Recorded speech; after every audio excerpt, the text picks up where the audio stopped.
Kimberly here with Live with KC. I am joining a very special, unique music artist, Teri Catlin. And Teri, I was intrigued by your story. I went on your website and someone referred me to you and said, you got to meet this woman. She has a remarkable story. Can you summarize, what you've been through? You know what? Life is a journey, and it started off kind of rough for me. I didn't get to ever know my biological family, and I was kind of pushed out into the world, into an abusive home, and began playing music at a young age. I started playing the piano when I was 5 and drums when I was 7, and then I picked up the violin and started, getting taught on that, and it became my therapy. I mean, that's what I felt like I was here to do, because nobody taught me how to do it, and I just sit down and kind of start making up stuff. Next thing you know, I'm making up songs and singing, and ended up, getting out of that environment. When I was 14, I went out onto the streets and wouldn't get emancipated. Parents wouldn't emancipate me, my adoptive parents, and so I had to live on the streets for like 4 to 5 years, and that was tough because winter's really cold in Flint, Michigan, But I did what I had to do, and a friend called me and said that they were on their way down here to Florida. And I packed my little backpack up, my violin, and I came down here, and I didn't know a soul down here, but I knew that warm weather is better to be homeless in than some cold-ass weather, you know what I mean? So they ended up actually going back up to Michigan, and I stayed here. I slept in some bushes next to a hotel on 14th Street Causeway, and I'd go into the hotel, and I'd steal soap and a little towel and stuff, and I'd walk to the showers and I'd shower, and I was a really good pool hustler back then, so I'd go back and I'd pool hustle in all the bars, and after a while I made some friends, and friend Jarna Burns from Dublin, Ireland gave me my first shot, and she said, I have an extra bed and you can more or less stay at my flat and get on your feet, and I did. I worked there, stayed there. I worked at Sands Harbor Hotel in Pompano for about 4 years, got my first motorcycle, and got on my feet from there. And it's just been like an uphill climb, Wow.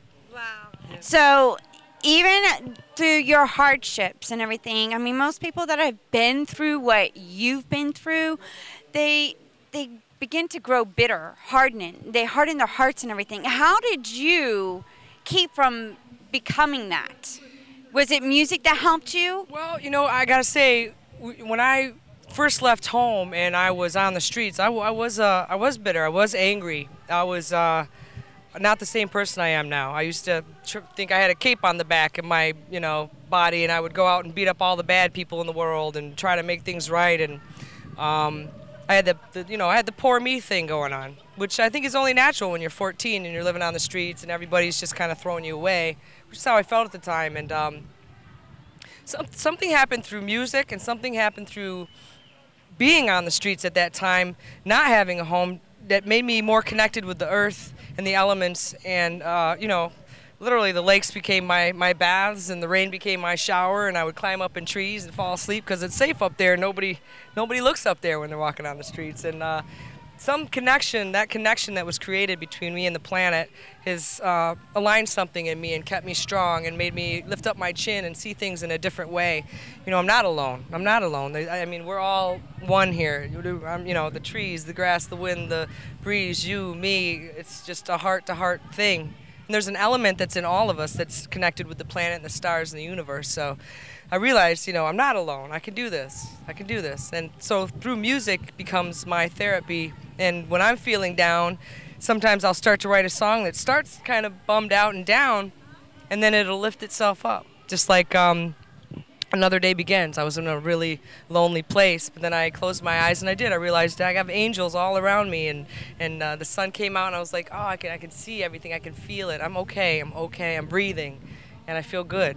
So. Right. So it's almost like we're spiritual beings. Mm-hmm. We're connected to an energy, a source.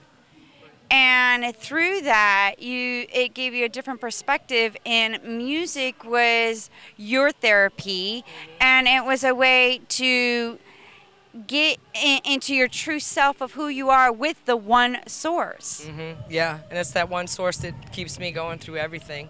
You always gotta take a moment to ground yourself, and coming from where I've been and where I am, it would be so easy to have an ego, but I think that just kind of damages you as a person. You know, I think that to stay grounded and stay true to the elements that were there for me, that are here for me, helps keep me grounded and helps keep my head intact, because, you know, just by you doing this interview with me, it's healing me, and the questions you ask are things that allow me to heal myself and get them out, are things that I don't talk about all the time. I might sing it in a song, but it's a different way, you know, so, you know, it's all helping each other. It's a yin and a yang balance of energies. I believe that. Well, I know what you mean by that because, you know, just to share a story, I had a son at the age of 19, and I gave him up for adoption. I was at a place where I just could not bear raising a son up, one, without a father, two, I didn't even know where I was going in life. So how can I be selfish to raise a child when I didn't even know what the flip I was supposed to be doing? Right. You know, and I loved him so much that I was like, you know what? I'm going to give him to a mother and a father that can financially support him. Absolutely. And give him everything that I can't. So out of a selflessness and a sacrifice, I just like, you know, I went to the source and said, you know what, I can't deal with this, so I'm going to trust you. You're going to bring them to, you know, right people. So, and I, you know, I think about him every once in a while. You know, and he's probably thinking about you all the time, and I know that something that's come from my experience of being adopted and never knowing my biological mother, no matter what life I've had a life, and I'm breathing, and Right. I'm here. You're and here for a reason. And I'm so thankful just that she had the courage and the strength at a time when blacks and whites weren't supposed to be together to at least give me life and give me a chance and give me a shot, so I can be here to help make a difference in my life and other people's lives as well. So I'm sure that your son probably feels the same way about you. You know, he's probably very thankful that you had the strength and courage to have a clear mind to know in your turmoil what the right thing to do was, you know. So. And we're going to be right back right after this. Dragon, y'all ready to